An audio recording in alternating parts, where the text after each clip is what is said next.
아무래도 최근에 하락하는 비트코인 보면서 마음 졸이신 분들이 많이 계실 겁니다. 며칠 전에 비트코인이 4년 만에 처음으로 어떤 특정 가격선까지 뚝 떨어졌는데요. 여기서 시장 투자자들이 얼마나 겁먹었는지를 보여주는 지표가 있는데 이게 100점 만점에 12점, 거의 바닥까지 내려갔고요. 근데 바로 이 무서운 순간에 100조 원이 넘는 돈을 굴리던 한 사람이 조금 이상한 말을 했습니다. 나는 비트코인을 못 이긴다. 돈 굴리는 게 직업인 전문가가 왜 스스로 졌다라고 인정을 하고 있을까요? 그리고 이 한마디가 지금 바닥까지 떨어진 비트코인이랑 무슨 상관이 있는 건지 오늘은 이 두 가지를 하나로 연결해서 끝까지 풀어드려 보도록 하겠습니다. 먼저 이 사람이 누구인지부터 말씀드려 볼게요. 미국의 스트라이브라는 회사가 있죠. 이 회사 대표가 매트 콜이라는 사람인데 예전에 아주 큰 자산을 운영하던 인물입니다. 그런 사람이 한 말을 그대로 옮기면 이래요. 앞으로 10년에서 15년 동안은 비트코인으로 사업하는 회사조차도 비트코인 그 자체의 수익률을 넘기긴 어렵다라는 거고, 여기서 좀 이상하지 않으신가요? 보통 전문가라고 하면은 내가 너보다 더 잘 굴려줄게 이러면서 돈을 맞는 사람들이죠. 근데 이 사람은 오히려 정반대로 말을 한 겁니다. 복잡하게 이것저것 사고 파는 것보다 그냥 비트코인을 사서 들고 있는 게 더 낫다라고요. 자기 입으로 그걸 인정을 한 거죠. 그래서 이 회사는 아예 규칙을 하나 정했습니다. 어려운 말로 허들레이트라고 부르는데 쉽게 풀면은 반드시 넘어야 되는 최소 기준점이에요. 그리고 그 기준점을 비트코인으로 잡았다는 겁니다. 어디에 투자를 하든 비트코인보다 더 벌지 못하면은 그거는 잘한 게 아니다라고 스스로 못을 박은 거고요. 근데 이 대목에서 한 가지 짚고 갈 게 있어요. 혹시 지금 비트코인을 들고 계신 분이라면은 사실 우리 구독자분들 이미 그 전문가가 가장 어렵다고 한 일을 하고 계신 겁니다. 복잡하게 사고 팔지 않고 그냥 버티는 거, 그게 가장 어렵거든요. 그럼 질문이 하나 남죠. 전문가도 이기지 못하는 그 비트코인이 지금 도대체 어디쯤에 와 있을까요? 바로 여기서부터 아까 말씀드린 4년 만에 그 선이 등장을 합니다. 이 선의 정체는 200주 이동평균선이고요. 이름이 조금 어렵지만 그 뜻은 간단해요. 약 4년치 비트코인 가격을 쭉 모아가지고 평균을 낸 선인데 4년이면 비트코인이 한 바퀴 크게 도는 시간이라서 이 선은 그동안 시장의 바닥 근처를 알려주는 역할을 자주 해왔습니다. 근데 이번에는 비트코인이 이 선까지 정확히 내려와 버렸고 가격으로 따져보면은 약 9,300만원 부근이었고요. 한때는 더 하락해가지고 8,900만원까지도 내려왔습니다. 지금은 조금 회복해서 9,700만원 정도인데요. 여기서 중요한 거는 이번 상승장에서 비트코인이 이 선에 닿은 게 이번이 처음이라는 거고, 과거에 이 선 근처에 샀던 사람들은 어떻게 됐을까요? 크라켄이라는 큰 거래소가 이걸 분석한 자료가 있습니다. 그리고 그 자료를 보면은 이 선 근처에서 비트코인을 산 사람들 1년 뒤에 중간값 기준으로 113%가 넘게 수익이 났고 2년 뒤에는 313% 넘게 났습니다. 여기서 중간값이라는 거는 잘 번 사람과 못 번 사람을 쭉 줄을 세웠을 때 딱 가운데에 있는 사람의 성적이다. 이렇게 보시면 되겠고요.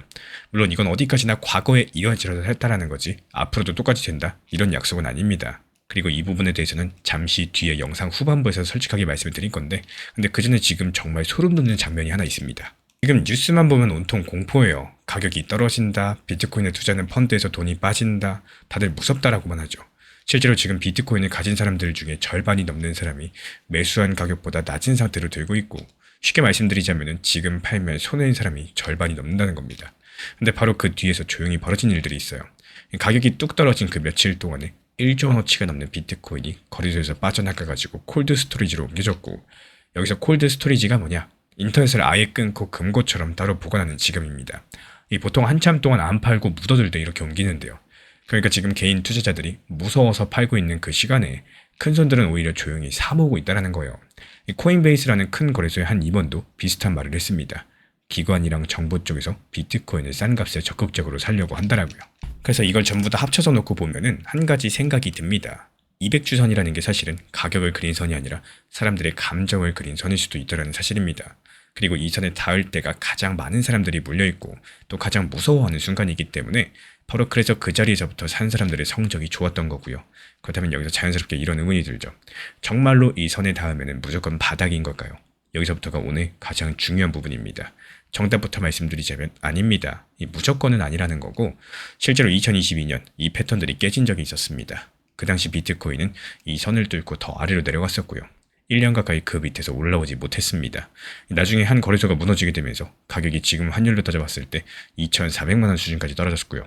고점에서 약 77%가 빠졌습니다. 그러니까 이 선 같은 경우는 확률이 좋은 자리는 맞겠지만 보증된 바닥은 아니라는 말씀을 드리는 거고, 누가 여기는 무조건 바닥이다 이렇게 단정하면 그건 솔직한 말이 아니에요. 이게 오늘 제가 가장 강조드리고 싶은 부분입니다. 그럼 앞으로는 어떻게 흘러갈까요? 제가 지금 바라보는 관점은 당분간은 크게 위로 솟지도 또 아래로 무너지지도 않으면서 일정한 범위 안에서 횡보하는 오르락내리락 할 가능성이 커 보입니다. 왜 그렇게 보고 있느냐? 그 근거가 두 개가 있는데요. 먼저 첫 번째로 위쪽을 누르는 힘입니다. 미국의 중앙은행이 얼마 전에 금리를 내리지 않고 그대로 뒀었고요. 분위기도 상당히 단단했었죠. 금리가 높으면 위험한 자산에는 단기적으로 부담이 되고요. 또 다른 하나는 아래쪽을 받치는 힘입니다. 이 방금 말씀을 드린 것처럼 큰손들이 이 가격대에서 사모으고 있는 상황이고 누르는 힘과 받치는 힘이 비슷하다 보니까 한동안은 박스 안에서 움직일 거다라고 바라보고 있는 겁니다. 다만 여기에는 조건이 하나 붙는데요. 비트코인이 이 200주 선을 일주일 단위로 지켜내는 동안에만 이 흐름들이 유효하다라는 거고, 만약에 이 선이 일주일 마감 기준으로 봤을 때 확실히 깨진다. 그럼 2022년처럼 더 내려가는 그림도 배제할 수는 없겠습니다. 100조 원을 굴리던 전문가조차도 그냥 비트코인을 들고 있는 걸 이기기 어렵다라고 인정했었죠. 그 비트코인이 지금 4년 만에 처음으로 역사적 바닥선에 와 있고요. 사람들이 가장 무서워할 때 큰손들은 오히려 조용히 사모으고 있었다는 사실들. 다만 이게 지난 2022년처럼 이 선이 깨진 적도 있으니까 그냥 단순하게 확률이 좋은 자리다라고 말씀을 드리는 거지, 이 보증된 바닥, 무조건 바닥이다 이렇게 말씀드리는 건 아닙니다. 근데 여기서 계속 한 가지가 마음에 걸리지 않으신가요? 큰손들은 이렇게 계속 사모으는데 정작 개인 투자자들 왜 지금 계속해서 파는 걸까요? 이 다음 영상에서는 바로 그 이유들 하나하나 파헤쳐드려 볼 예정입니다. 내일은 상승할 것 같고 한 달 뒤에는 더 많이 상승할 것 같고, 이런 생각만 하다 보면은 예상치 못했던 하락들이 나왔을 때 크게 당황할 수밖에 없게 됩니다. 이 사람 심리라는 게 원래부터 상승 기대하고 하락을 외면하려는 경향들이 강한데, 하지만 관점을 조금만 바꿔보면은 달라지는데요. 내일 하락할 수도 있는 거고요. 그리고 한 달 뒤에는 더 하락할 수도 있다. 이런 생각들을 함께 가지고 시장을 바라보시면은 훨씬 더 대응 자체가 신중하게 진행이 되실 겁니다.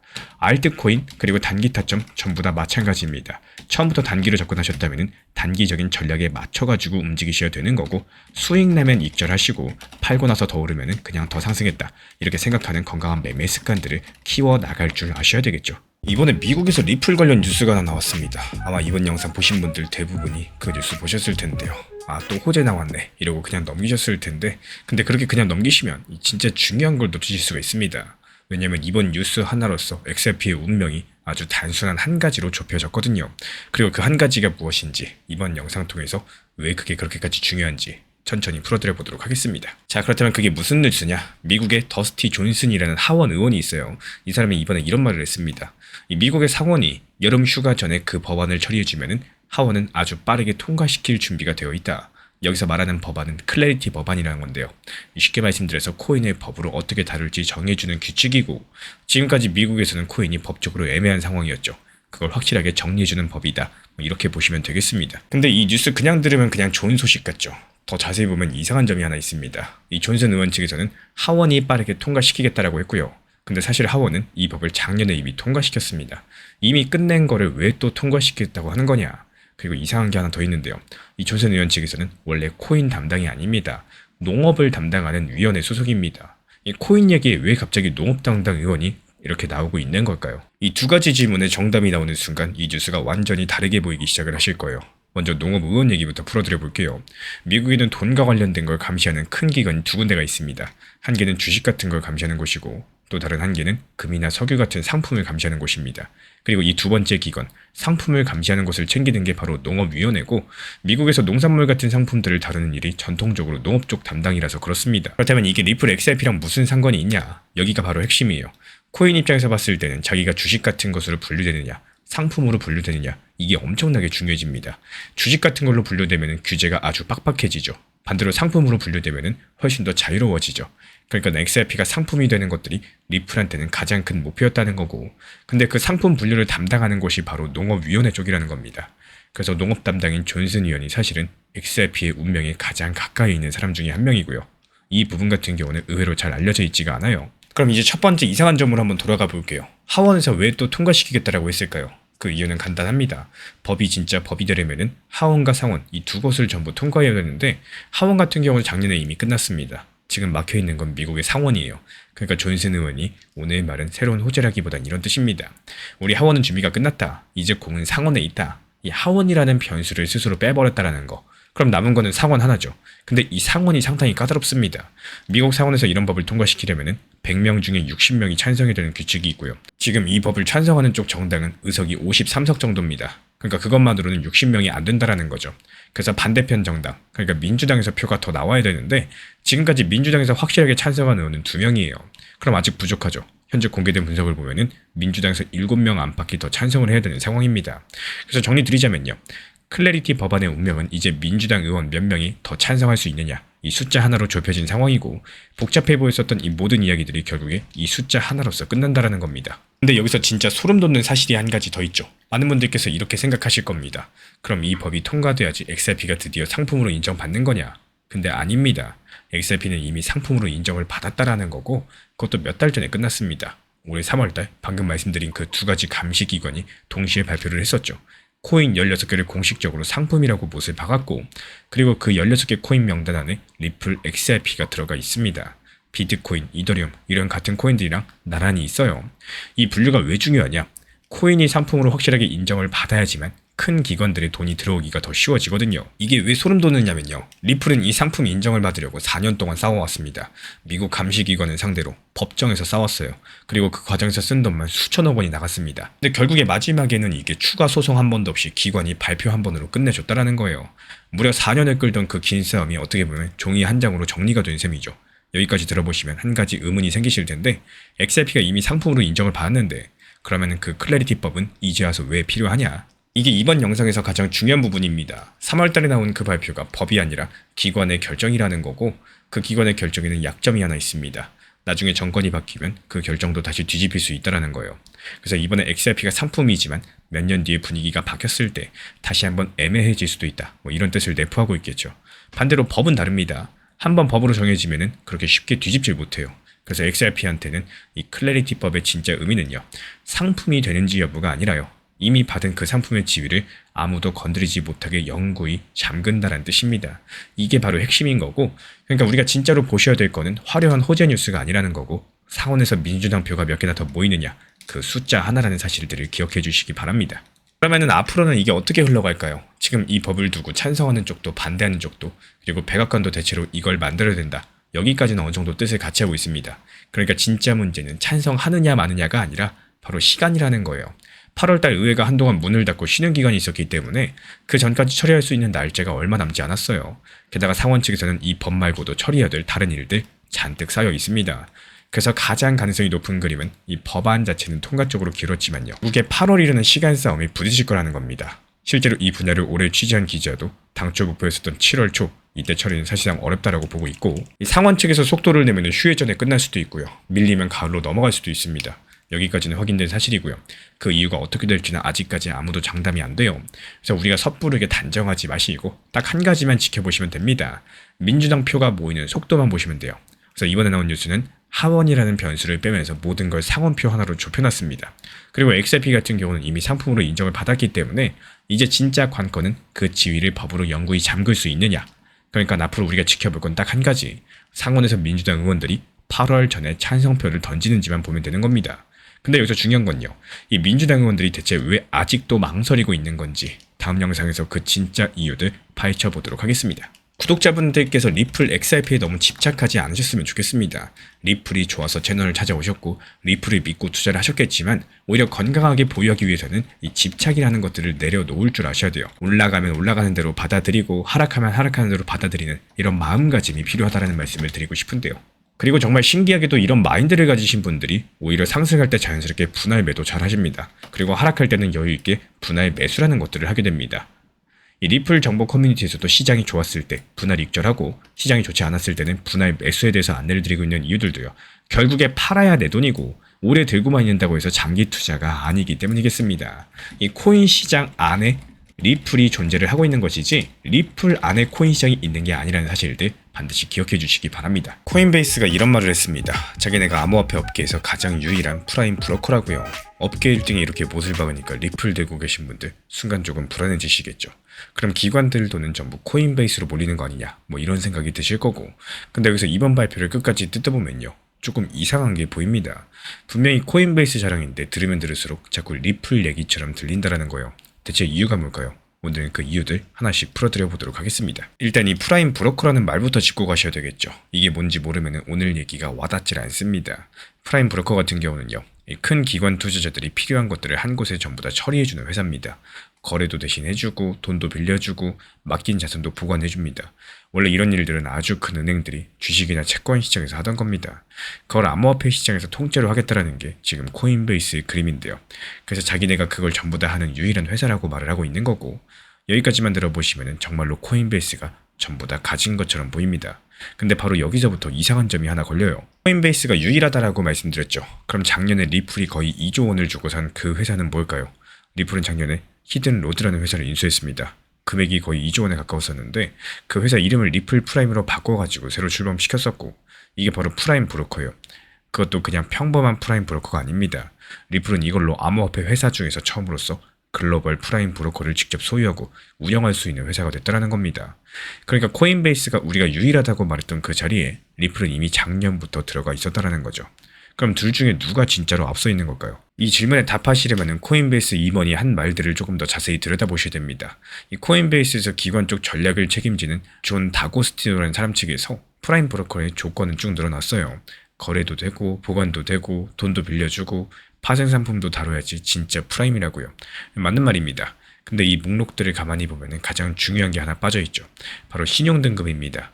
이게 왜 중요한지는 조금만 들으면 바로 이해가 되실 거예요. 여기서 신용등급이 뭐냐면요, 그 회사가 돈을 제대로 갚을 능력이 얼마나 되는지 전문 평가사가 매기는 점수입니다. 쉽게 말씀드려가지고 기관들 세계로 들어가는 출입증과도 같은 건데, 이게 왜 중요하냐? 연기금이나 보험사 같은 큰 기관들은 규정에 묶여 있거든요. 일정한 점수, 그러니까 투자 등급이라는 것들을 받은 회사하고만 거래가 가능합니다. 이 점수가 없다. 그럼 아무리 서비스가 좋아도 그 돈들은 들어올 수가 없을 겁니다.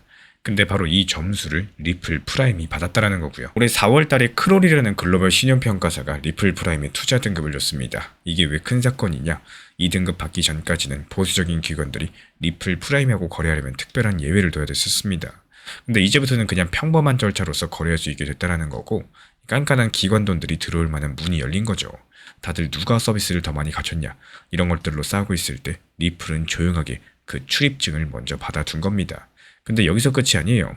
지금부터는 조금 소름 돋는 부분이 나오는데요. 아까 코인베이스 임원이 프라임 조건을 늘어놨다라고 했었죠. 거래, 보관, 파생 이런 것들입니다. 근데 그 목록에 정작 신용 등급은 없었습니다. 다시 말씀드려서 그 임원이 프라임 브로커가 되려면 이게 전부 다 있어야 된다라고 설명한 그 내용들이 사실은 리플이 이미 갖춘 것들과 거의 똑같다는 사실입니다. 그리고 리플은 거기에 더해서 그 임원이 빼먹은 신용 등급까지도 갖고 있었던 거고요. 이렇게 보면 코인베이스 임원이 자기 회사 자랑을 하면서 또 그와 동시에 리플의 강점을 대신해서 설명해 준 셈이 되겠고, 근데 더 결정적인 말이 따로 있었어요. 같은 인터뷰에서 그 임원이 이런 얘기를 합니다. 암호화폐 시장이 아직까지 너무 작아서 큰 은행들은 이런 걸 직접 만들지 않을 거라고요. 대신에 이미 잘 만들어진 걸 빌려서 쓰는 게 더 저렴하고 똑똑하다고 했습니다. 이 말을 곱씹어보면 의미가 있는데요. 앞으로 은행들 같은 경우는 프라임 브로커를 각자 만드는 게 아니라 잘 만들어진 걸 빌려 쓴다는 뜻이거든요. 그럼 자연스럽게 질문이 생기죠. 은행들이 빌릴 만한 그 잘 만들어진 레일, 과연 누구 걸까요? 그리고 여기서 리플 프라임의 전신인 히든로드를 다시 보셔야 돼요. 이 회사는 리플에 인수되기 전부터 1년에 4천조 원이 넘는 거래를 처리하던 회사였습니다. 그리고 기관 고객들만 300곳이 넘어갔습니다. 암호화폐만 다루는 게 아니라 외환이나 채권 같은 이 전통 금융 상품까지도 전부 다 다뤘고요. 또 거기에 아까 말씀드린 신용 등급까지도 갖춰버렸죠. 은행들이 빌렸을 만한 그 조건에 리플 프라임이 딱 들어맞는 것 중에 하나고, 그러니까 코인베이스 임원이 그려준 미래 지도 위에서는요, 리플은 이미 한참 앞서가지고 자리를 잡고 있었다는 사실입니다. 그럼 이제 처음 얘기로 돌아가 볼게요. 코인베이스가 우리가 유일한 프라임 브로커라고 한 그 발표 말이죠. 처음에 리플의 경쟁자가 나타난 것처럼 불안했었는데 지금 다시 보면은 느낌 자체가 완전히 달라집니다. 업계 1등이 프라임 브로커가 기관 시장의 핵심이라고 공개적으로 외쳐준 거고, 그건 리플이 작년부터 거의 2조 원을 베팅해둔 바로 그 방향성을 1등이 대신 인정해준 거나 마찬가지인데요. 그러니까 이 뉴스가 리플한테 나쁜 소식이 아니라 오히려 리플이 고른 길이 맞았다는 신호에 가깝겠고, 근데 여기서 솔직하게 하나 짚고 넘어갈 게 있습니다. 이게 지금 당장 리플 가격이 상승한다는 얘기가 절대 아니에요. 지금 XRP 가격은 1,700원대에서 움직이고 있죠. 사상 최고 가격보다 70% 낮은 자리에 있습니다. 최근 일주일만 봐도 6% 넘게 떨어졌죠. 그러니까 오늘 말씀드린 거는 가격이 곧 뛴다는 단기 신호가 아니라 리플이라는 회사가 기관 시장에서 어디에 자리를 잡았는지 그 큰 그림에 대한 얘기를 드리는 겁니다. 이 둘은 완전히 다른 얘기예요. 그리고 한 가지 더 정확하게 선을 그어야 될 부분이 있는데요. 지금 리플 프라임의 투자 등급도 마냥 좋기만 한 건 아닙니다. 신용평가사 크롤 측에서는 이 등급이 투자 등급 중에서 가장 낮은 편이라고 말을 했는데요. 매출이 몇 가지 사업에만 몰려있다 보니까 비슷한 등급의 다른 회사들보다 사업이 덜 퍼져 있다, 이런 점도 지적을 남겼고, 게다가 이 등급도 사실은 리플 본사가 가진 80조 원 넘는 자산이 뒤를 받쳐줬기 때문에 가능했던 부분이 크다는 겁니다. 그러니까 리플 프라임이 출입증은 받았지만요, 아직까지 갈 길이 많이 남아있는 거, 또 이것도 분명한 사실이겠습니다. 그럼 앞으로는 어떻게 될까요? 시간이 갈수록 기관용 암호화폐 시장은 몇 개의 검증된 프라임 브로커를 중심으로 모이게 될 겁니다. 은행들이 직접적으로 만들기보다 빌려 쓴다라고 했으니까요. 그리고 그 빌려 쓰는 레일은 여러 가지 자산들을 다루면서 신용 등급까지 갖춘 곳이 될 가능성이 큽니다. 지금 리플 프라임은 지금 그 조건에 들어가 있는 후보 중에 하나인 거고, 제가 이렇게 바라보고 있는 이유는 단순합니다. 코인베이스 임원이 한 말, 리플이 받은 투자 등급, 그리고 리플 프라임이 다루는 자산의 넓은 범위까지도 이 세 가지가 같은 방향성을 가리키고 있기 때문인 거고, 지금 시장은 언제든지 다르게 흘러갈 수 있습니다. 다만 지금까지 나온 사실들을 놓고 봤을 때 이 흐름이 가장 자연스럽다라는 거죠. 결국에 코인베이스가 프라임 브로커의 중요성을 공개적으로 띄워줬는데요. 리플은 이미 작년에 그 자리에 들어가 있었고, 게다가 코인베이스 임원이 빼먹은 신용등급이라는 출입증까지도 리플은 올해 4월달 먼저 받아둔 상황입니다. 그렇다면 만약에 은행들이 정말로 직접 만들지 않고 남의 레일을 빌려 쓰기 시작을 한다면 그 첫 번째 계약은 과연 어느 회사랑 맺어지게 될 수 있을까요? 이 조금 냉정하게 말씀을 드려보고자 합니다. 리플 탓하고 시장 탓한다고 해서 바뀌는 거 절대 없죠. 리플이 많이 상승했을 때 매도하지 않은 것도 내 선택이고요. 높은 가격에서 추격 매수한 것도 결국에 내 선택입니다. 그렇다면 지금 중요한 점은 과거를 후회하는 것이 아니라 오히려 앞으로 어떻게 대응을 해나갈 거냐, 여기에 대한 부분들을 말씀드리고 싶어요. 평균 단가가 3,000원, 4,000원이라면 그대로 기다림을 가질 것인지, 평단을 낮추기 위한 어떤 전략을 세울 것인지 스스로 결정을 하셔야 되는데, 이 시장은 내 평단을 기준으로 움직여주질 않습니다. 시장 기준으로 움직이는 이런 시장들을 이해하셔야지 더 좋은 대응이 가능하다, 이런 점들을 다시 한번 강조드리고 싶습니다. 이번에 미국과 이란의 종전 협상 자체가 될 듯 안 될 듯 이스라엘의 방위가 이어지면서 코인 시장의 변동성이 심해지고 있는 상황이죠. 여기서 리플 XRP 들고 계신 분들 속이 많이 상할 수밖에 없습니다. 일단 올해 들어서만 가격이 30% 이상 하락을 했고요. 비트코인 상승할 때, 다른 코인 들썩일 때 유독 리플 XRP만 조용히 흘러내렸습니다. 솔직히 여기서 나만 물린 건가, 나만 수익 못 보는 건가, 이런 마음들 충분히 이해합니다. 근데 이 떨어지는 그래프를 한참 들여다보면요, 이 도무지 설명이 안 되는 장면들이 보여지고 있는데, 가격이 이렇게 하락하고 있는 와중에 누군가는 리플을 조용하게 그리고 아주 많이 사모으고 있다는 건데요. 하락하는 걸 뻔히 보면서 왜 사모을까요? 오늘 이 질문 한 가지만 같이 풀어드려 보면요, 리플 차트를 보는 우리 구독자분들의 눈이 완전히 달라지게 되실 겁니다. 그럼 지금은 도대체 누가 사고 있는 건지부터 봐야 되겠죠. 먼저 거래소 쪽을 보겠습니다. 최근에 리플 2,500만 개가 넘게 거래소 밖으로 빠져나갔고요. 이게 무슨 뜻일까요? 보통 코인을 매도하려고 하는 사람들은 거래소에 코인을 올려둡니다. 반대로 한동안 안 팔고 들고 있으려는 사람들은 거래소에서 빼가지고 자기 지갑으로 옮겨요. 그러니까 거래소에서 코인이 빠진다라는 거는 지금 당장 매도할 생각이 없는 사람들이 늘었다는 신호를 읽어볼 수가 있겠습니다. 이 가격은 하락하는데 안 팔겠다는 사람은 오히려 늘어난 거죠. 여기서 한 발 더 들어가 볼까요? 이번에 큰손들의 움직임입니다. 리플을 잔뜩 들고 있는 지갑, 흔히 고래라고 부르는 큰손 지갑의 숫자가 최근에 사상 최대치를 찍었고, 약 33만 개가 넘는 지갑이 리플을 쌓아두고 있는 상황이에요. 말 그대로 시장은 약세인데 큰손들은 오히려 머릿수를 늘리면서 담고 있다는 뜻이겠죠. 그리고 마지막으로 기관 쪽도 살펴보겠습니다. 작년 말부터 리플을 담는 ETF라는 상품이 나왔는데요. ETF는 쉽게 말씀드려서 코인 거래소를 직접 거치지 않고도 리플에 투자할 수 있게 만든 금융 상품입니다. 이 상품이 투자자 대신에 리플을 사서 차곡차곡 담아주는 구조고, 근데 이 ETF로 지금까지 들어온 돈이 2조 원이 넘어가요. 그만큼의 리플이 시장에서 빠져나가가지고 묶여있는 셈이겠죠. 여기까지만 봐도 뭔가 이상하지 않으신가요? 가격은 분명히 약세인데 거래소에서는 물량들이 빠지고, 또 큰손들은 머리수를 늘려나가고, 기관 돈들은 2조 원 넘게 들어와서 묶였습니다. 파는 쪽이 이긴 시장처럼 보여지고 있는데 정작 데이터는 사모으는 쪽을 가리킵니다. 이 앞뒤가 안 맞는 그림을 풀려면 지금부터가 진짜 중요하겠죠. 여기서의 핵심은 딱 두 가지예요. 한 개는 공매도, 또 다른 하나는 진짜 물량입니다. 먼저 공매도부터 쉽게 풀어드려 볼게요. 공매도는 내 코인을 파는 게 아니죠. 빌린 코인을 미리 파는 겁니다. 가격이 하락할 거라고 예상을 하고 일단 빌려서 팔아둔 다음에 나중에 더 싸게 되서서 갚는 전략인데요. 떨어지면 그 차이만큼 이득을 보는 거죠. 근데 여기서 절대로 잊으시면 안 되는 게 한 가지 있습니다. 빌려서 매도한 거니까 언젠가는 반드시 되서서 갚아야 된다는 거예요. 그러니까 공매도 하나하나는 사실상 미래에 반드시 매수해야 되는 매수 예약이나 마찬가지인 겁니다. 그럼 지금 리플에는 이 공매도가 얼마나 쌓여 있을까요? 리플에 걸린 공매도가 매수보다 약 9배 가까이 많이 있습니다. 쉽게 말씀을 드리자면은 하락한다에 건 돈이 상승한다에 건 돈보다 9배쯤 많다는 뜻이에요. 이 말인즉슨 곧 나중에 되서서 갚아야 될 사람이 시장 한쪽에 어마어마하게 쌓여 있다는 의미이기도 하겠습니다. 그리고 이제 두 번째 진짜 물량 이야기로 가보겠습니다. 리플 하면 흔히 발행량이 너무 많아서 못 오른다 이런 말들 많이 들어보셨을 거예요. 사실상 맞는 말인데 리플은 전체 발행량이 정말 많습니다. 근데 여기에는 함정이 하나 있죠. 전체 발행량과 지금 당장 시장에서 사고 팔 수 있는 물량들 전혀 다른 숫자라는 점인 거고, 리플 회사가 자기들이 가진 엄청난 수량의 리플을 한 곳에 묶어두고 자물쇠를 채워놓습니다. 이걸 에스크로라고 부르는데요. 매 달마다 정해진 만큼만 꺼내서 쓰고, 그리고 쓰지 않은 것들은 다시 잠가버립니다. 그러니까 발행된 물량이 한꺼번에 시장에 풀린다는 게 아니라 여기에 아까 본 것들 한번 더해보세요. 지금 거래소에서는 물량이 빠지고 큰 손들은 지갑에 쌓아두고 ETF는 2조 원어치를 담아서 묶어뒀습니다. 발행량은 그대로인데 정작 지금 시장에서 실제로 거래되는 물량들 점점 더 쪼그라들고 있다는 거죠. 이 물량이 많아가지고 오르지 못한다는 말들, 적어도 지금 이 순간만큼은 들어맞지 않는다는 뜻이겠습니다. 그리고 이제 흩어져 있던 조각들을 한자리에 한번 모아볼게요. 한쪽에서 나중에 반드시 되서야 되는 공매도가 사상 최대급으로 쌓여있죠. 또 다른 한쪽에서는 정작 사고 팔 수 있는 물량들이 점점 더 줄어들고 있죠. 사야 될 사람은 잔뜩인데 막상 사야 될 물건들은 귀해지는 상황입니다. 마치 용수철을 점점 더 세게 누르고 있는 것과도 똑같고, 근데 이 눌린 용수철을 튕겨낼 만한 방아쇠가 지금 코앞에 와 있습니다. 바로 미국의 가상자산 관련된 법안들, 클래리티 법안입니다.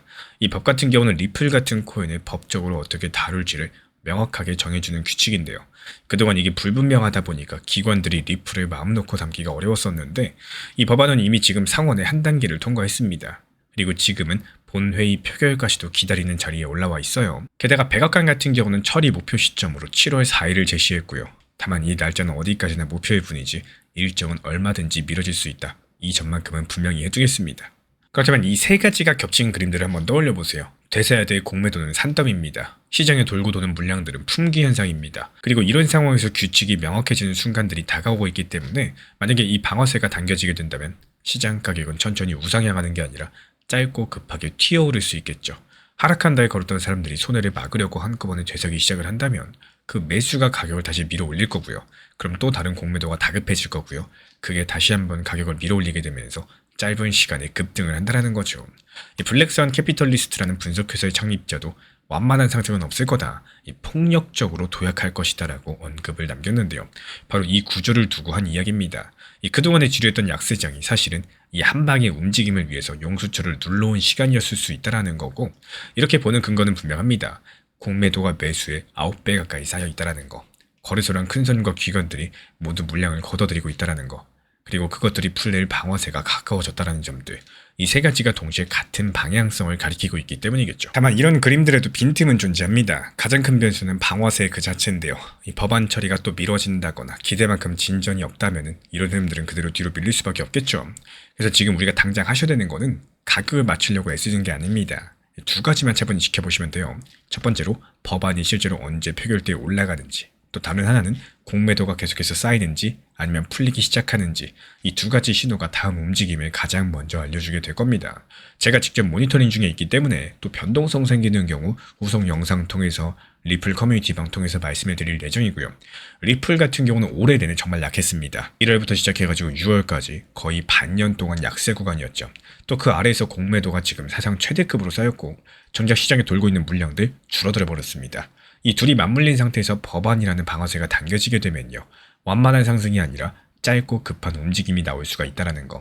그래서 다음 영상에서 함께 풀어볼 질문은요, 이 모든 그림의 방아쇠가 될 클래리티 법안 지금 어디까지 와 있고 7월 4일이라는 날짜는 정말로 지켜질 수 있을지에 대해서 살펴보도록 하겠습니다. 이 제 영상을 오랜 시간 보신 분들이라면 이제 한 가지만큼은 기억을 해주셨으면 좋겠습니다. 바로 몰빵 투자를 하지 않는 건데요. 아무리 좋은 코인이라고 할지라도 시장은 언제든지 예상하지 못했던 방향성으로 움직일 수가 있기 때문에 이런 것들에 대해서 리플이 5,000원에서 1,800원까지 내려올 것이다, 무조건 하락에 대해서 확신한 사람은 거의 안 계셨을 겁니다. 근데 반대로 하락하지 말라는 법, 이것도 없었다라는 거죠. 결국에 투자에서 중요한 점은요, 내가 원하지 않는 상황들이 발생했을 때도 버틸 수 있는 구조들을 만든다라는 거고, 시장 자체가 언제든지 하락할 수 있다는 전제를 가지고 접근을 하셔야 되기 때문에 이 비중 조절만 잘해도 시장은 생각보다 훨씬 더 편하게 느껴질 수가 있다는 사실들 반드시 기억해 주시기 바랍니다. 리플이 이번에 미국 정부 기관 한 곳에 편지를 한 통 보냈죠. 근데 여기서 이상한 게 하나 있습니다. 이 편지가 3년 전에 어떤 코인이 하마터면 완전히 무너질 뻔했던 사건하고 딱 연결돼 있다는 거예요. 편지 한 통이 왜 그 사건하고 엮여 있을까요? 그리고 리플은 왜 은행조차도 가지지 못한 걸 굳이 달라고 하는 걸까요? 오늘은 이 두 가지를 천천히 풀어드려 보도록 할 거고, 먼저 이 편지가 뭔지부터 하나씩 살펴보도록 하겠습니다. 리플이 편지를 보낸 곳은 FDIC라는 기관이고요. 이름이 조금 어렵죠. 쉽게 말씀드리면 미국에서 은행이 망했을 때 예금자 돈을 대신 보호해주는 곳입니다. 우리나라로 치면 예금자 보험공사 같은 곳인데, 이 FDIC가 얼마 전에 규칙 초안을 하나 내놨습니다. 스테이블코인을 만드는 회사한테 적용되는 규칙이었어요. 여기서 스테이블코인이 뭔지 잠깐 짚어드리겠습니다. 보통 코인은 가격이 위아래로 심하게 출렁이죠. 스테이블코인은 그 출렁임을 없애고자 가치를 안정적인 자산에 딱 붙여둔 코인입니다. 스테이블이라는 말 자체가 안정적이란 뜻이죠. 리플이 만든 스테이블코인 이름은 RLUSD인데 이건 미국 돈의 가치를 1대1로 묶어둔 코인이라는 뜻입니다. 한 개가 늘 미국 돈 한 단위만큼의 값어치를 갖도록 설계가 돼 있어요. 그럼 FDIC가 낸 이 규칙이 왜 문제였을까요? 여기서부터가 중요해지는데, 스테이블코인을 만들면은 그 코인 값어치만큼의 진짜 돈을 어딘가에 반드시 쌓아둬야 됩니다. 이걸 준비금이라고 불러요. 사람들이 코인을 다시 돈으로 바꿔달라고 했을 때 내줄 수 있는 돈이 있어야 된다는 거죠. 근데 그 준비금을 보통 은행에 맡겨둡니다. 근데 여기서 문제는 그 은행이 망했을 때 발생을 하겠죠. 지금 FDIC 규칙대로라면 은행에 맡겨둔 그 준비금은요, 리플 회사 돈 하나로서 통째로 묶입니다. 그리고 우리 돈으로 따지면 약 3억 5천만 원, 딱 거기까지만 보호가 됩니다. 그리고 여기서 잠깐만요. 이 숫자가 얼마나 작은지 느껴보셔야 되는데, 리플이 은행에 맡겨뒀던 준비금은 수조 원 단위죠. 근데 보호되는 거는 3억 5천만 원입니다. 수조 원 중에 3억 5천만 원. 사실상 보호장치가 없는 거나 마찬가지죠. 그러니까 리플 입장에서 어떨까요? 가만히 있을 수가 없는 겁니다. 그래서 이번에 보낸 게 바로 이 편지예요. 리플은 편지에서 이 준비금에 패스스루 보험을 적용해달라고 요구를 했습니다. 이 패스스루 보험 같은 경우는 조금 어려운 말인데 쉽게 한번 풀어드려 보자면은, 지금은 그 돈을 전부 리플 회사 돈 하나로 보는데, 패스스루 보험은 그 돈을 코인을 매수한 사람들 각자의 돈으로 쪼개가지고 한 명 한 명 전부 다 보호해주는 방식입니다. 그러면 보호 원도가 사람 수만큼 늘어나겠죠? 그럼 은행이 망해도 어떨까요? 코인을 산 사람들은 돈은 지켜질 수가 있다는 거예요. 여기까지는 그냥 리플이라는 회사 하나가 규제기관에 의견서냈다, 이 정도로 들릴 수 있겠습니다. 근데 진짜 이야기는 지금부터 시작이 되는데요. 리플이 왜 이렇게까지 이 보험에 매달리는지, 그 이유가 3년 전 사건에 있습니다. 2023년 미국의 실리콘밸리 은행이라고 부르는 큰 은행이 갑자기 무너져 버렸죠. 근데 하필 그 은행에 USDC라는 다른 스테이블코인 준비금이 상당히 많이 들어가 있었고요. 전체 준비금의 8% 정도였는데 이 금액으로 따지면 우리 돈 수조 원 단위였습니다.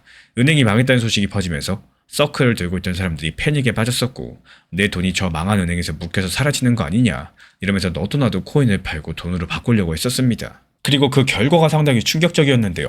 늘 같은 값을 유지해야 되는 스테이블 코인인데 가치가 12%나 무너졌습니다. 쉽게 말씀드려서 10만원어치를 들고 있던 사람이 순식간에 8만 8천원으로 쪼그라든 셈인 거고, 안정적이라고 불리던 코인이 결국엔 안정적이지 못했었던 거죠. 이걸 디패깅 현상이라고 부르는데, 묶여있어야 될 가치가 풀려버렸다는 뜻입니다. 결국에 미국 정부가 그 은행 돈을 한도 넘어서까지도 전부 다 보장해주겠다, 이러고 나서야 겨우 사태가 진정이 됐었습니다. 이 얘기를 들으니까 어떠신가요? 이제 리플의 편지가 다시 보이기 시작을 하실 거예요. 리플은 지금 RLUSD한테 이 똑같은 일이 일어나는 걸 미리 막으려고 하는 거고, 은행이 망하더라도 코인 산 사람들 돈이 보호되면은 패닉도 오지 않고요, 또 디패깅도 안 옵니다. 그러니까 이 편지는 화려한 호재 발표 정도가 아니라요, 우리 코인에는 그 사고가 절대 일어나지 않게 하겠다, 이런 안전장치를 미리 깔아두고 있는 과정으로 보시면 되겠고, 이 리플 XRP를 오래 보신 분들도 이 편지가 3년 전 SVB 사태에서 나온 거다, 이렇게 연결하시긴 어려웠을 겁니다. 근데 여기서 진짜 이상한 게 하나 더 있는데요. 이 부분이 바로 오늘의 핵심 내용입니다. 리플은요, 사실 자기들 은행을 따로 만들고 있었다라는 거. 리플 내셔널 트러스트 뱅크라는 이름인데 미국의 연방 감독을 받는 은행이죠.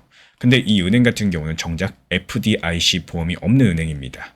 예금을 받지도 못하고 대출도 못 해주고 FDIC 보호도 안 되고 할 수 있는 건 자산을 안전하게 보관하고 관리하는 일뿐입니다. 그럼 여기서 조금 이상해지죠. 리플은 자기 은행에는 FDIC 보험이 없는데 다른 한쪽에서는 FDIC한테 보험을 달라고 그렇게 요구를 하고 있는 상황이고 앞뒤가 맞아 보이지 않습니다. 근데 이런 모순들을 풀면 리플이 지금 무슨 그림을 그리는지가 보이실 거예요. 그리고 여기에 대한 답은 리플이 길을 두 갈래로 동시에 파고 있다는 데 있습니다. 바로 첫 번째 길은 이겁니다. 준비금을 아예 미국 중앙은행에 직접적으로 맡기는 건데요. 상하은행을 거치지 않고 중앙은행에 바로 맡긴다. 그럼 망할 일이 없으니까 가장 안전하겠죠. 이걸 위해 가지고 리플은 연준 마스터 계좌라는 걸 신청해둔 상황입니다. 실제로 올해 3월달 이 크라켄이라는 회사가 이 계좌를 처음으로 받았었고, 그러니까 이건 불가능한 이야기가 아니라 실제로 길이 열려있다는 거예요. 그리고 두 번째 길이 바로 이 편지입니다. 중앙은행 계좌가 나오기까지는 시간이 걸리다 보니까 그때까지는 상업은행에 맡겨둔 준비금의 보험이라도 씌워두자라는 거였죠. 그러니까 이 편지는 더 큰 그림으로 가는 중간다리인 셈인 거고, 표면적으로 봤을 때 편지 한 통이겠지만 그 뒤에는 안전장치를 두 겹, 세 겹 쌓아 올리는 움직임이 있다는 겁니다. 리플이 공식적으로 우리는 두 갈래로 간다, 이렇게 말한 건 아니에요. 여기에 한 가지 더 얹을 게 있습니다. 리플의 이 은행 구조가 조금 특별한데, 이 준비금이 미국의 뉴욕주 감독도 받고 또 동시에 연방 감독도 받는 구조이기 때문에 지금 다른 어떤 스테이블코인 회사도 준비금에 대해서 주정부, 연방정부 양쪽 감독을 같이 받는 곳은 없습니다. 그리고 그 유명한 테더도 서클도 아직까지 가지지 못한 구조입니다. 여기에 만약에 패스스루 보험까지도 더해진다. RLUSD는 은행이 보관하기에는 가장 안전한 스테이블코인이라는 자리를 노릴 수 있게 되겠죠. 이게 XRP한테 왜 중요할까요? 은행들이 안심하고 RLUSD를 쓰기 시작을 하면은 그 코인이 오고 가는 리플 네트워크 위에서 거래가 늘어납니다. 그리고 그 네트워크에서 서로 다른 나라 돈을 바꿀 때 다리 역할을 하는 게 바로 XRP겠죠. 사이가 늘어나면 다리도 더 자주 쓰일 거고, 다만 이건 그렇게 되면이라는 가정이 붙은 흐름들이기 때문에 보험이 실제로 통과될지는 아직까지 정해지진 않았습니다. 지금 FDIC는 이 사안에 대해서 의견을 더 듣고 싶다, 이렇게 밝힌 상황이고요. 지금 시장 분위기도 살펴보겠습니다. 한쪽에서 XRP를 주식처럼 사고 팔 수 있게 만드는 상품 ETF로 돈이 계속해서 들어오고 있고요. 얼마 전에 하루에만 우리 돈 240억 정도가 들어왔는데요. 두 달 만에 가장 큰 규모였습니다. 근데 다른 한쪽에서는 큰 손들이 5일 동안 XRP를 3천만 개 넘게 팔았고, 한쪽은 사고 한쪽은 팔고, 그래서 지금 가격은 위로도 아래로도 크게 가지 못하고요. 이 좁은 범위에서 옆으로만 움직이고 있는 상황입니다. 그래서 이런 뉴스를 당장 어떻게 보셔야 되느냐? 이 편지 하나로 가격이 당장 쭉 상승하는 일은 솔직히 기대하기 어렵겠습니다. 이 규제라는 게 원래 천천히 가거든요. 의견을 받고 검토하고 결정하는 데까지 몇 달이 걸립니다. 단기적으로 봤을 때는 큰 출렁이 없이 지금 흐름이 이어질 가능성이 높겠고요. 대신에 길게 보면은 진짜 보셔야 될 건 따로 있습니다. 아까 말씀드린 중앙은행 계좌, 그 결정들이 더 큰 분기점이 될 겁니다. 다만 이 계좌 심사는 올해 말까지 새로운 결정들이 미뤄진 상태이기 때문에 시간이 조금 걸린다는 사실들. 제가 이렇게 보는 이유는 FDIC가 직접적으로 의견을 청했다는 것은 토론이 길어진다는 뜻이고, 중앙은행 계좌는 일정 자체가 연말로 잡혀있기 때문입니다. 그래서 빠른 결과보다는 천천히 쌓이는 그림으로서 보는 게 맞겠어요. 이번에 리플이 보낸 편지 같은 경우는요, 이 3년 전 다른 코인들이 무너질 뻔했던 그 사고를 RLUSD에는 절대로 일으키지 않고자 하는 안전장치였습니다. 정작 자기 은행에는 보험이 없으면서 FDIC 보험을 원하는 이 모순 뒤에서는요, 중앙은행 계좌랑 보험을 동시에 노리는 더 큰 그림이 숨어있다는 사실들, 그리고 이 안전장치가 완성되면 RLUSD는 은행들이 가장 믿고 쓸 수 있는 스테이블코인 자리를 노리게 될 겁니다. 그렇다면 리플이 그렇게 공들이는 그 중앙은행 계좌들, 과연 올해 말에 어떤 답이 나올 수 있게 될까요? 다음 영상에서 그 이야기들 이어가 보도록 하겠습니다. 리플 XRP 코인이 왜 하락하는지에 대해서 집착하고 답답함만 느끼기보다는요, 이 시장 흐름에 맞춰가지고 편하게 접근해 보시는 것도 좋은 방법입니다. 지금은 관심이 알트 쪽으로 쏠려있는 시장이다 보니까 리플 움직임 자체가 상대적으로 둔하게 보이는 것도 사실이에요. 업비트 거래량 순위만 살펴봐도 과거랑 다른 모습들을 보여주고 있죠. 시장에 정답은 없겠지만요, 지금 시장 흐름이 알트코인 쪽에 있다면 오히려 낮은 비중으로 봤을 때도 알트를 병행해보는 것도 충분히 좋은 방법이 될 수가 있겠습니다. 단기 종합방에서도 마찬가지입니다. 무리한 비중이 아니라 비중을 조절하면서 알트에 대해서 안내드리는 이유도요, 바로 여기에 있는데, 다만 항상 말씀드리지만 결국에는 팔아야 내 돈이고요. 시장에는 언제든지 예상하지 못한 변수가 생길 수 있기 때문에 비중 조절은 반드시 필요하다는 사실들 한 번 더 기억해 주시기 바랍니다. 일론 머스크의 재산이 1700조라고 하면 어마어마하죠. 근데 여기에는 함정이 하나 있습니다. 이 돈은 거의 다 현금이 아닌데요. 일론 머스크 본인 말로는 자기 재산 중에 현금은 0.1%도 안 된다고 해요. 그러니까 지금 통장에 1700조 원이 들어있는 게 아니라 가지고 있는 회사 주식들의 값을 다 합치면 그 정도란 뜻입니다. 그리고 이 차이가 왜 중요한지는 조금 뒤에 다시 말씀을 드려볼게요. 이번에 스페이스 X 상장 이야기를 조금 더 해보겠습니다. 여기서 상장이라는 거는 그동안 몇몇 사람만 살 수 있었던 회사 주식을 이제 누구나 살 수 있게 시장에 푸는 것들을 뜻하죠. 스페이스 X 같은 경우는 이번 상장으로 110조 원을 끌어모았는데 역사상 가장 큰 규모였었고 거래 첫날 회사 전체 값은 3천조 원을 훌쩍 넘었고요. 근데 여기서 진짜 중요한 숫자가 하나 있죠. 이번 상장에서 보통 사람들이 살 수 있게 풀어준 몫이 평소보다 훨씬 더 컸었는데 그 금액만 30조 원이 넘어갔습니다. 이 30조라는 숫자, 그 뒤에서 도지코인 이야기랑 정면으로 부딪히고 있는 상황인데요. 테슬라 쪽도 잠깐 한번 볼게요. 일론 머스크가 이번에 테슬라 지분을 크게 늘려가지고 회사 일을 결정할 때 던지는 투표권을 20% 가까이 확보했습니다. 그리고 이 투표권을 어려운 말로 의결권이라고 하는데 쉽게 말씀드리면 회사가 중요한 걸 정할 때 일론 머스크의 한 표가 그만큼 더 무거워졌다는 뜻입니다. 다만 여기서 정확히 짚어드리자면요. 그 지분 중에 큰 덩어리는 다른 주주들과 같은 방향으로만 투표하도록 약속이 걸려 있습니다. 그래서 일론 머스크가 자기 만들어 쓰는 투표권은 공식 서류 기준으로 19.9%예요. 어쨌든 간에 일론 머스크는요. 그 테슬라 안에서 그 누구보다 강한 사람이 됐습니다. 여기까지만 보면 정말 이상하죠. 일론 머스크는 더 부자가 됐고 더 강력해졌어요. 근데 일론 머스크가 아끼고 있는 도지코인은 왜 움직이지 않았을까요? 지금부터가 진짜입니다. 첫 번째 이유는 사람들이 잘 생각하지 못하는 부분들인데요. 그동안 일론 머스크한테 돈을 걸고 싶은 보통 사람들에게는 길이 크게 두 개였습니다. 한 개는 테슬라 주식, 또 다른 한 개는 도지코인이었죠. 도지코인이 일종의 서민용 머스크 주식 역할을 해왔던 거고, 근데 이번에 세 번째 길이 새로 뚫렸습니다. 바로 스페이스 X 주식이에요. 그것도 아까 말씀을 드린 것처럼 이 개인이 살 수 있는 몫을 30조 원 넘게 크게 열어뒀고요. 그러면은 어떻게 될까요? 그동안 도지코인으로 흘러가던 머스크에 거는 돈의 일부가 이제는 더 직접적인 스페이스 X 주식으로 옮겨갈 수 있다는 겁니다. 이게 도지코인이 좋은 소식에도 조용했던 이유 중에 하나일 수가 있다는 거고, 근데 더 놀라운 거는 두 번째입니다. 사실 이번 달 도지코인의 진짜 큰 소식은 일론 머스크가 아니었는데요. 이 도지코인을 운영하는 회사 쪽이 팩소스라는 회사랑 손을 잡았습니다. 여기서 팩소스가 뭐냐? 페이팔이나 벤모 같은 큰 결제 어플들 뒤에서 코인 관련된 기능을 대신 돌려주는 회사입니다. 우리나라로 따지자면 결제 어플 뒤에서 보이지 않게 일하는 회사다, 이렇게 생각하시면 쉽겠는데, 그러니까 이번 제휴로서 도지코인이 수억 명이 쓰는 그 큰 결제 어플 바로 코앞까지도 다가갔다라는 거고, 여기까지 들어보면 그럼 이제 페이팔에서 도지 쓸 수 있는 거냐, 뭐 이런 생각이 드시겠죠. 근데 여기서 정확히 알고 계셔야 됩니다. 지금 깔린 거는 도지가 들어갈 수 있는 길인 거지 페이팔이 실제로 도지를 켰다는 뜻은 아닙니다. 그 어플들이 실제로 도지코인을 손님들에게 풀 수 있을지, 또 언제 풀 수 있을지 아직까지 정해지지 않았고요. 그리고 여기서 조용한 신호가 한 가지 더 겹칩니다. 지금 시장 분위기를 봤을 때 투자자들 심리는 극단적인 공포 상태죠. 시장 공포랑 욕심을 재는 지표가 가장 무서워하는 단계에 가 있습니다. 쉽게 말씀드려가지고 다들 무서워서 몸을 사리는 분위기인데, 근데 바로 이런 무서운 와중에 흥미로운 일들이 벌어졌어요. 이 도지코인을 아주 많이 가진 큰 손들이 6월 첫 주 도지를 2억 개나 더 사들였습니다. 게다가 지금 차트에서는 2022년 이 바닥에서 도지가 크게 상승 직전에 나왔던 신호가 다시 한번 나타나고 있어요. 여기서 소름 돋는 지점이 있는데요. 지금 시장이 도지코인을 조용히 다시 보고 있는 걸 수 있다는 겁니다. 일론 머스크 따라가는 밈코인에서 실제로 결제에 쓰이는 코인으로 바뀌게 된다. 그렇다면 머스크 1700조 원 유수는 사람들 눈길을 끄는 쪽이었다는 거고, 정작 지금 중요한 일은 그 뒤에서 조용히 진행이 되고 있다는 거죠. 그리고 한 가지 더요. 이건 조금 뜻밖일 수 있는데, 머스크가 더 부자가 되고 더 강해졌다는 게 오히려 도지를 함부로 못 밀게 만들 수도 있겠습니다. 왜냐면 이제 스페이스 X도 시장에 상장된 회사가 됐기 때문에 상장 회사는 수많은 투자자 그리고 수많은 규칙들의 감시를 받아요. 그렇게 큰 회사를 책임지는 사람이 가벼운 글 하나로서 코인을 띄운다. 이런 일은 점점 더 조심스러워질 수밖에 없겠죠. 그래서 정리드리자면 이렇습니다. 도지코인은 지금 버려지고 있는 게 아니라는 거고, 오히려 어른이 되라고 떠밀리고 있는 중입니다. 갈림길에 서 있는 상황이에요. 한쪽 길에서는 머스크한테 거는 돈을 스페이스X 주식한테 내주고 그냥 밈코인으로 남는 길이고, 또 다른 한쪽 길은 결제 어플이라는 큰 무대에 올라타가지고 진짜로 쓰일 수 있는 돈으로서 자리 잡는 길입니다. 그럼 우린 뭘 보셔야 될까요? 이 머스크의 글만 보시는 게 아니라 페이팔 같은 어플이 실제로 도지를 켜는지, 일론 머스크의 또 다른 결제 서비스가 어떤 코인을 쓸지를 밝히는지, 그리고 큰손들의 매수랑 차트 신호가 그 위로 풀릴 수 있는지, 이 세 가지가 도지코인의 진짜 방향성을 알려줄 신호라고 보시면 되겠습니다. 그럼 앞으로는 어떻게 될까요? 이 도지코인은 당분간 무겁게 눌린 채로 좁은 범위에서 움직일 가능성이 높겠습니다. 지금 시장 분위기가 워낙에 무겁죠. 비트코인도 하락했고요. 가격도 최근에 평균 가격보다 아래에서 움직이고 있는 상황이에요. 도지코인이 120원대에서 130원 라인에서 움직이고 있는 상황인데, 한때 800원, 900원까지도 상승했던 걸 감안하면 지금 생각보다 많이 내려온 상황입니다.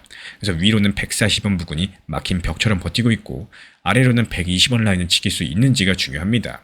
그래도 아까 본 큰손들의 매수랑 차트 신호들은 더 하락할 힘들은 조금 더 약해지고 있고요.